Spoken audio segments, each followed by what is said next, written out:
Hello, my beautiful friends. Hey, matcha. Yeah, that's the stuff. As you can see, very different setup right now. I don't know, I'm just kind of feeling wanting to do this background instead of my, standard little studio over there setup. I've been gone for quite some time. Are we surprised at this point? I feel like I go on a spree of YouTube videos and then I stop for a really long time and then I'm back at it again. I probably am just perpetually burnt out 24/7, let's be honest. I tend to keep this pressure on myself to be a certain way, to come across a certain way, to be super productive so that I feel better about myself and feel like I'm really working hard towards my goals and my dreams. But the reality is it's not good. It's not good for me. It's not good for the quality of content that I want to put out there. I've been feeling very creatively blocked. I've kind of been going through a little bit of a funk mentally and emotionally. I don't know if I would call it depression because it feels different to me this time. If you've been following me on Instagram, which if you're not, go follow me there. I have been talking about the fact that I'm making a ton of lifestyle changes right now to my workout routine, the way I'm eating, cut out coffee. Actually, very recently, I'm on week 3, I believe, of no coffee. But I'll make a separate video going into that. This video is basically me walking you through how I overcame this very strange funk that I was in for quite some time. It took me a couple weeks to get out of it. As usual, there is no quick fix to anyone's mental health, ever, at all. Be it a mental funk that you're in, depression, PTSD, anxiety, doesn't matter what it is. Also, if you like this setup a little bit more than my, normal studio setup that's like more formal, let me know. Comment below how you feel about it. If you're new here and you're not just stopping by, hello, my name is Sabby and this is my platform. I used to have a very different introduction to my videos where I used to be called Beautifully Broken. That is gone. It is dead. We've moved on and we're just going by our own name. If you struggle with your mental health or you know someone who does, then I definitely recommend subscribing to this channel. It is all about my journey with my mental health and mental wellness. I basically give tips, tools, guidance, and knowledge based on my own experiences with overcoming PTSD and depression holistically. I also now am a mental wellness coach, so if you're ever interested in working with me, I would love to work with you. You can also find it in the description box below, or I will pop it up here so you can see it. I just got started with my coaching journey, so it's been very fulfilling so far, honestly. Being able to help other people with what I wish I had help with, overcoming what I did in my life, just means a lot to me. So if I can help you in any way, please let me know. Good morning, my beautiful friends. It is Monday, August 1st, and today I decided to take the day off of work. I was feeling really burnt out with my 9-to-5 job. I made the executive decision to take a day and just reset myself. The first thing I did is I slept in.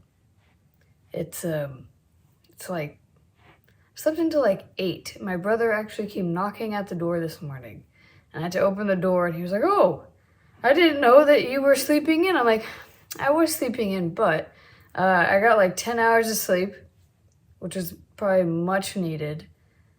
Today, I won't really be talking to anyone in my personal life, but I'll be taking care of a lot of my mental wellness platform things, just getting reorganized.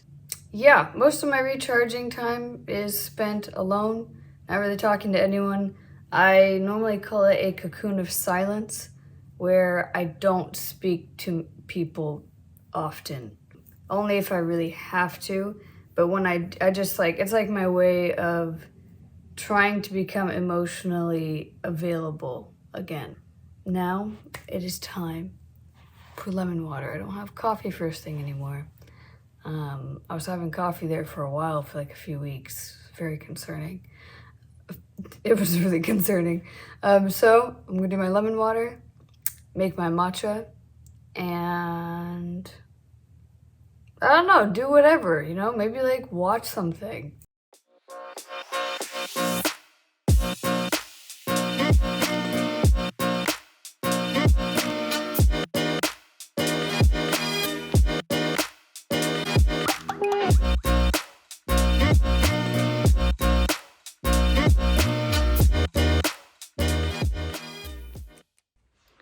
So, I've changed my mind. I've decided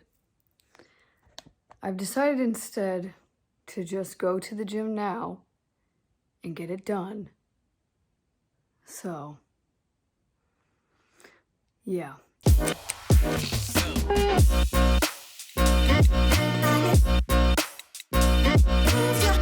As you can tell, I'm about to go to the gym.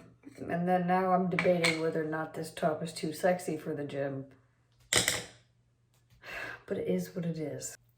And then, we can't forget, this is a waterproof and sweatproof mascara. It's very, you know, I don't know. It's very me.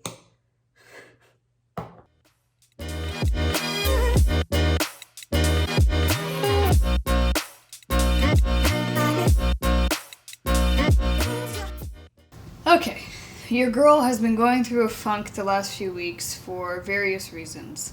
If you don't already know, I have a 9-to-5 job that I do Monday through Friday in a super corporate setting. I manage other individuals, I'm in sales, and I'm in the tech industry, and that's all you will know.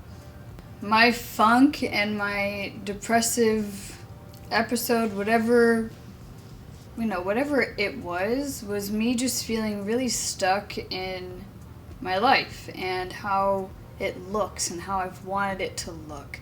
I think sometimes we have this idea of how we want our life to look that we can overlook sometimes what we already have in front of us.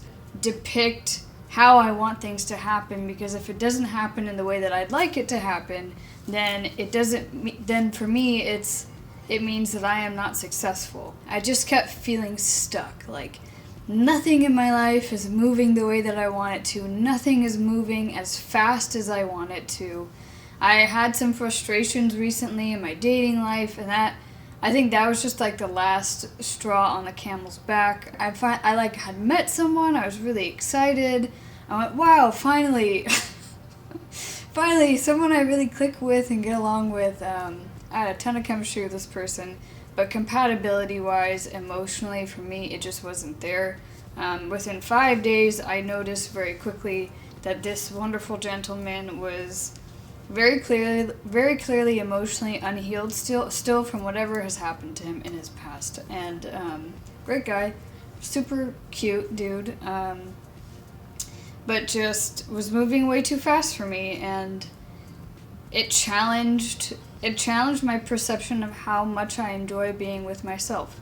It challenged my perception of what I think a normal relationship is, because I'm pretty sure that, like, back in the day, if, you know, the way that this was moving and how fast it was moving emotionally, it's probably something I definitely would have always wanted. But then I stopped and took a step back and went, this isn't healthy. You know, I don't know this person, and I think sometimes I get caught up in this idea of people, almost like romanticizing them a little bit, of how I think they are, instead of taking a step back and just observing and letting them be them, and letting me observe them as they are, and then figuring out if this is the right person or not. So it was interesting for me to finally see something like that in that way. And I'm just proud of myself that I was able to walk away from it before it became something that probably would not have been conducive to either one of us. After that point, I think everything else in my life just kind of hit me, where I love my platform, I love what I do, but I was not creating from a place of creation or flow. I was creating from a place of like aggression and drive and hunger and my masculine energy, and it just didn't feel good. It felt like I was creating because I had to, not because I wanted to. And I feel like I've mentioned this maybe in blips on my platform here and there, but the last few weeks it's really just kind of been hitting me over and over and over again. I felt stuck creatively. How do I describe this? I wasn't burnt out, I just was putting so much pressure on myself to be successful. I was on the vlogging journey for a while. My body fell off, my mind fell off.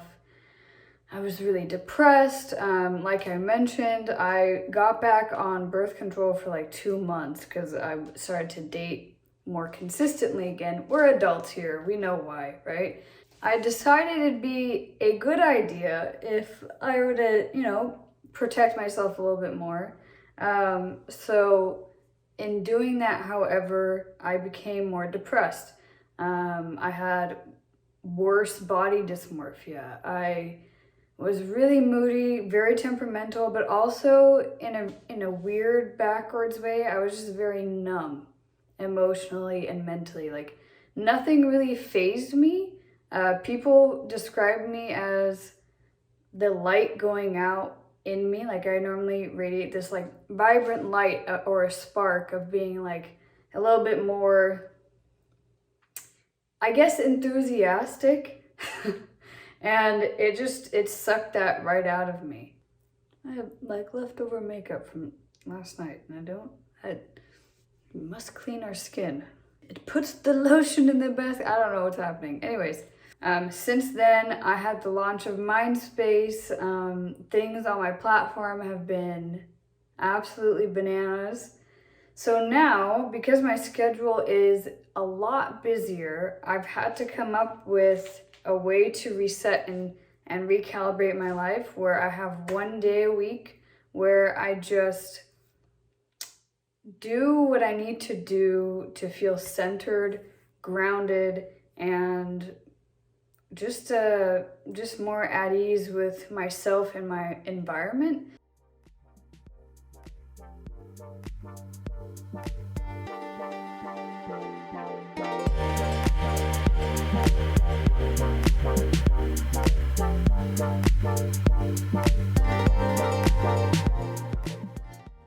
I think creating content for me, like just recording things and taking aesthetically pleasing like videos, is something that I just really enjoy and is fun to me. So it's not my brain working on overtime in any way, but it's still like a little tiring. So now I'm going to get myself ready for the week ahead, and then like pack my meals, pack my gym bag for tomorrow morning because I started going to the gym early again. And then, yeah. Once I got to a place mentally and emotionally where I felt like I was very healthy, it's like I then expected my life to turn around. And I was like sitting there going, okay, world, when are you going to give me what I've been asking for? I've done the work. I'm a great person inside and out. I've cut out all the toxic BS. I've cut out the toxic people. I've done all these things. Like, come on. And I was just kind of sitting there like a little kid waiting for like life to happen to me. I didn't even step back to notice the small wins. So caught up in living in my potential and my future and my dreams that I completely forgot where I am right now. Look at the person that you've become. Look at how far you've come in your mental health journey. I mean, there were days when I was sitting in this bed, not wanting to leave, not wanting to move, being so self-conscious of who I am physically, emotionally, spiritually, everything, that I would not live my life. And so I noticed that the last few weeks I've been escaping my current reality. But I'd have my moments and days where I was very much present and in tune. But then I'd notice that even though I was present and in tune, it didn't mean that I was accepting and valuing the now. When I was depressed and anxious and having like various emotional triggers all the time, I never stopped to realize how grateful I am that I made it through. Stop and realize that the current chapter that you're in is just the beginning of you learning more about yourself and growing as a person and flourishing here on this dang planet that we're on. Nothing is better or less than anyone or anything else. In terms of success, I stopped and took a step back, and I've always been chasing success. I've always been chasing being successful. I've always been chasing this idea of what I think success is. I am successful. You know why I'm successful? Because I haven't given up. The second you give up is the second you fail. In my eyes, as long as you keep going and you keep trying and you keep moving forward, you will always be successful. It's just about consistency and discipline. But then I got the most heartfelt message ever from my client, my first client, saying that I basically turned their whole week around after they had some severe emotional triggers that were kind of going to lead them down into a depressive episode. So I think we all owe it to ourselves to believe in ourselves a little bit more, because at the end of the day, you have yourself, and if you don't believe in you, then when the world doesn't give you the validation that you might be looking for, you're always going to be searching externally for someone else to tell you that you're good enough. So just believe in yourself and know that you're good enough, and know that everything's going to be okay, and everything's going to turn out exactly how it's supposed to turn out, just not how you want it to. That's essentially how I got out of my funk, because I kept reconnecting to myself. I kept doing the things that I know would make me feel good. I kept looking at ways to almost escape the clutter of my mind. Cleaning up my room, doing yoga, becoming more mindful of what I was doing, being more present, journaling, reading, doing all these things. And I was really uncomfortable for a little while. Like, I felt these emotions coming up and bubbling up to the surface, and I was like, man, I don't feel like myself. But I think me not feeling like myself because emotions were coming up was because I was coming home to myself, you know? If you resonated with anything that I talked about, please comment below. We're all here for each other in this crazy, crazy life. You know, we don't have to go through it alone. If you liked this video, please subscribe, like, and share this with someone who you think may need it. And remember, you have to get through the eye of the storm to see the clear horizon ahead. Thanks so much, guys, and I'll see you next time.